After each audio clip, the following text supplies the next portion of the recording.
China कैसे दुनिया का सबसे अमीर तरीन कंट्री बन गया, कैसे उसने अपनी इकोनॉमी को इतना बड़ा कर लिया और किस तरह उसने अपनी इंडस्ट्रियल पावर और ग्लोबल इन्फ्लुएंस को एस्टैब्लिश किया। चाइना का सफर कैसे शुरू हुआ और किस तरह उसने अपनी इकोनॉमी को ट्रांसफॉर्म किया, आज जानेंगे हम इस वीडियो में।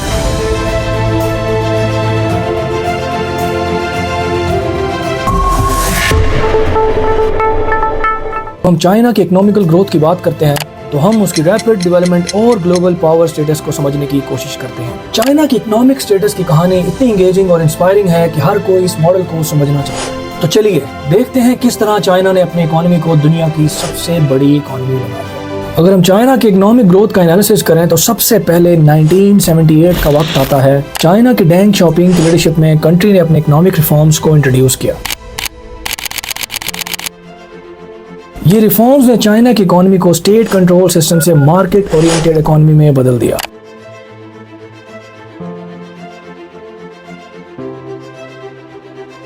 डेंग ने ओपन डोर पॉलिसी को इंप्लीमेंट किया, जिसका मकसद था फॉरेन ट्रेड को एक्सपैंड करना और चाइना को दुनिया की मार्केट में इंटीग्रेट कराना।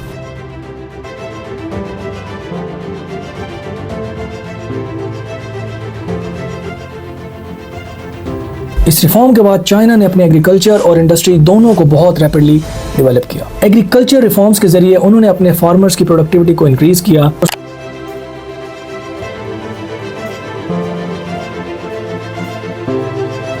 उसके बाद इंडस्ट्रियलाइजेशन की तरफ मूव किया। चाइना ने अपने मैन्युफैक्चरिंग सेक्टर को एग्रेसिवली डेवलप किया, जो आज दुनिया का सबसे बड़ा मैन्युफैक्चरिंग हब है।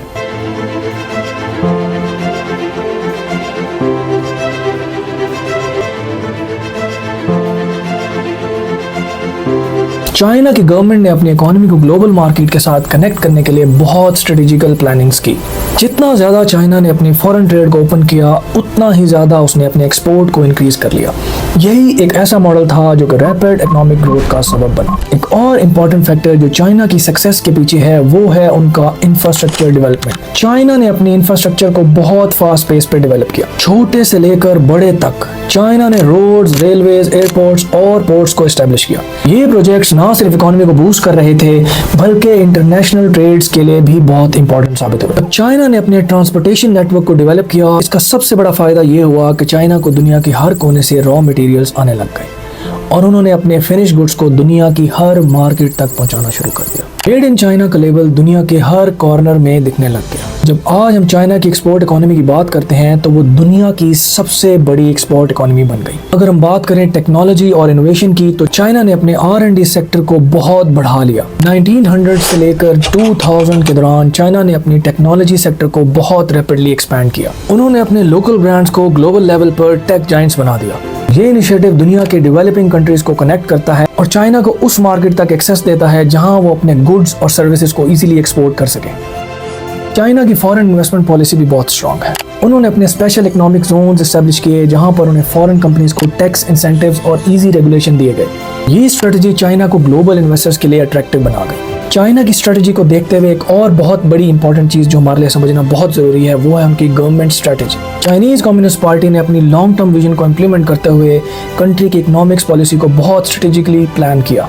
और अब जब हम चाइना के फ्यूचर के बारे में बात करते हैं तो उनका गोल सिर्फ इकोनॉमिक डोमिनेंस तक नहीं रहा, बल्कि उनका प्लान है अपनी ग्लोबल लीडरशिप को टेक्नोलॉजी, स्पेस, एक्सप्लोरेशन और एनवायरमेंटल सस्टेनेबिलिटी के जरिए अचीव करना। चाइनाज राइज एक ऐसे मॉडल को दिखाता है जिसमें hard work, planning, strategic vision के जरिए कोई भी कंट्री अपने आप को दुनिया की रिचेस्ट कंट्री बना सकती है। तो ये कहानी थी कि किस तरह चाइना ने अपनी इकोनॉमी को ट्रांसफॉर्म किया और दुनिया का सबसे अमीर तरीन मुल्क बन गया। अगर आपको ये वीडियो पसंद आई तो लाइक, शेयर, सब्सक्राइब करना ना भूलें।